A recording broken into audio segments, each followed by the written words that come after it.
Hey guys, in this video, I'm gonna show you how to leave a Discord server on your phone. So whether you're on iPhone or Android, don't worry, it's gonna be easy to do that.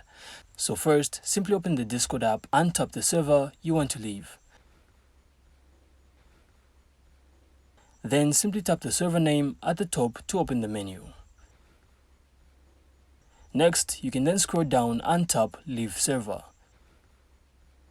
Then simply confirm. So if you don't see it right away, you can also tap More Options and you'll also find it there. So once you confirm, you instantly be removed from the server and it will then disappear from your server list. So it's really that easy. So that's how to leave a server on your phone. So I really hope you found this insightful, and if you did, then make sure to leave a like and of course subscribe. Then we'll see you on the next one.